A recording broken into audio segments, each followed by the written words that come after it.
fire.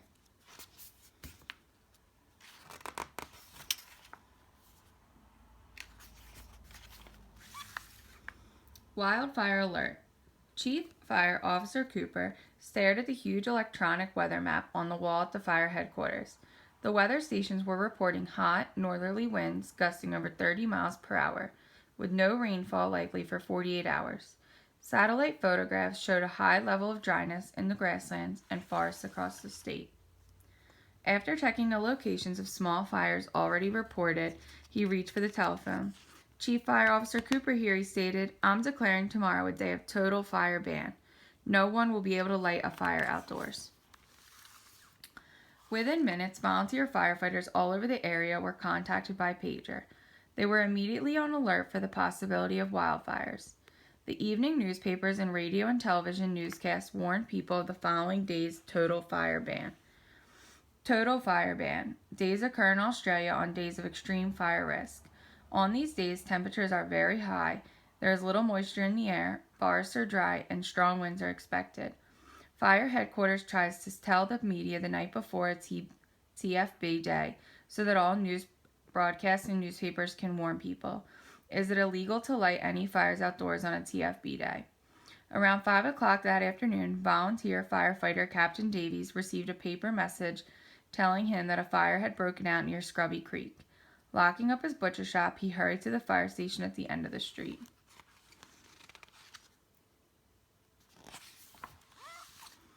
The other volunteers were already pulling on their special protective clothing as Captain Davies arrived. Within minutes, the fire truck pulled out of the station with sirens screaming and lights flashing. Firefighter Rachel Williams, who was sitting next to Captain Davies, read her map and called out directions. Fire headquarters, this is a Crew 24 in the Mayfield truck on the way to Scrubby Creek. 2. Out of control. The truck stopped on a dirt road beside Scrubby Creek.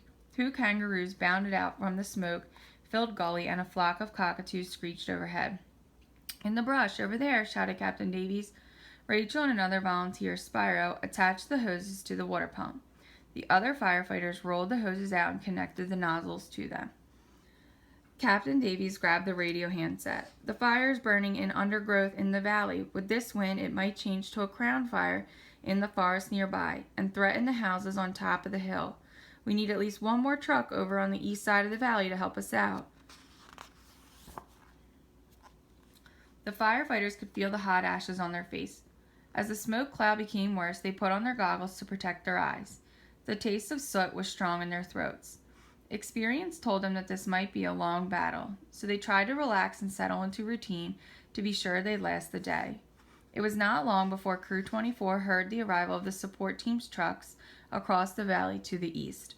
Headquarters radioed Captain Davies to explain that police were now stopping traffic from entering the area. Suddenly, a blast of hot air rushed up from behind the firefighters, pushing the fire to the top of the trees ahead. It's too dangerous. We can't control from down here, yelled Captain Davies. Everyone back in the truck. Hazardous work. Crew 24 drove back into the main road to move higher up the hill above the fire. Gusty winds were blowing hot ash ahead of the flames, and the crew could see many spot fires starting all over the forest. I hope the townspeople have decided to evacuate their homes, shouted firefighter Max Evans, who was sitting alongside Captain Davies in the truck. The crew could hear the roar of the wildfire as it grew in size and sped and rushed up the hillside. Why does Australia have so many wildfires? Australia is among the world's most fire-prone continents. The winter rainfall and spring and dry spring weather is the southern and eastern areas of Australia are very good for plant growth. The hot summers dry out this plant growth, making it dangerous fuel for fires, or brush fires, as they are called there. Stopping the truck, they set to work again, cutting undergrowth and hosing the forest ahead of the fire. Captain Davies radioed for more support, and fire headquarters sent extra trucks and a pumper truck from nearby fire stations. Special airplanes were placed on standby, and the helicopters circled above, sending information about the fire back to headquarters. Captain Davies' crew was soon joined by many other firefighters. Some teams worked on both sides of the fire trying to put out the flames, while others worked to clear a fire break ahead of the fire front. Captain Davies and Max were hosing an area near an old rundown house with a dry, overgrown garden.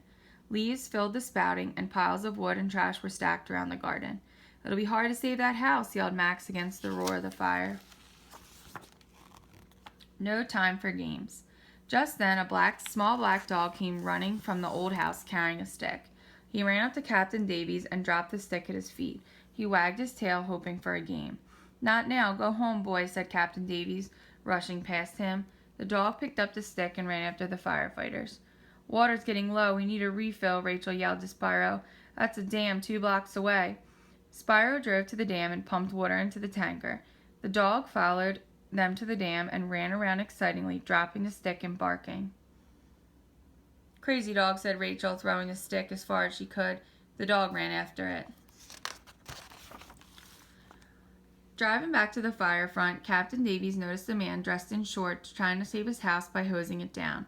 He ordered Spyro to slow down as he leaned out the window. "Leave the area. You'll be killed by the radiant heat if the fire comes up here," he called to the man. The man waved and got into his car. As the tanker moved off, the black dog came running up beside it. Spyro drove slowly so that the firefighters in the back could hose both sides of the roads. They sometimes squirted the dog when he was in their way. Trapped. Little did Crew 24 know that down in the forest below them, a family was trapped in their car. They had been on a picnic when the fire began, and now the roads were blocked by flames. With everyone in the car, the father parked in the middle of the road where there was very little fuel for the fire. "Roll up the windows," he told the family. The mother sat in the back with the son, and the daughter climbed into the front beside the family. Now it's going to get very hot," warned the father. "I want us to get down on the floor as low as we can with these wool blankets over us. Stay down, and soon the fire will pass. I know you're scared, but I also know that we can survive this." They hugged each other and covered themselves with the blankets. Before long, they could hear the roar of the fire. The car became very hot, and one window cracked loudly, making the little girl scream. Her father hugged her close as she began to cry. Within minutes, the fire front had passed. The family waited until it was safe to sit up.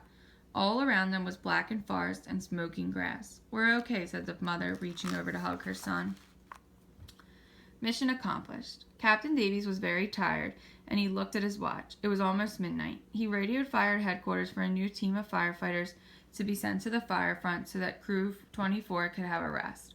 "All aboard for the shelter," yelled Captain Davies to his team. They rolled up the hoses and climbed into the tanker. Spyro drove to Mayfield Hall shelter. Inside, emergency workers were writing down the names of the people who were there and giving out food, drinks, and blankets.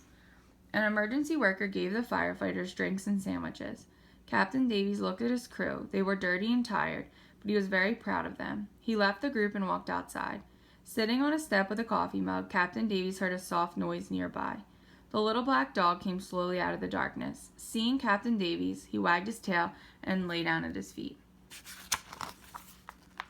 "So you made it, old boy," said Captain Davies softly as he bent down and rubbed the dog's head. "I'll get you some water." As Captain Davies carried a bowl of water out of the hall, his pager beeped. It read the message, "Fire under control. Crew 24 no longer needed." Captain Davies sat watching as the dog drank thirstily. A police car stopped outside the shelter. The family from the forest had been rescued by a police passing along the road a few minutes after the fire was out. The little girl hopped out and ran toward Captain Davies. "Digger, Digger, you found our dog," she called out happily. "He ran away from our picnic when he saw the fire coming," she said to Captain Davies. The little girl hugged Digger and carried him back to the family. The wildfire was over, but the day of total fire ban was just beginning. Captain Davies stood up. It was time to go home.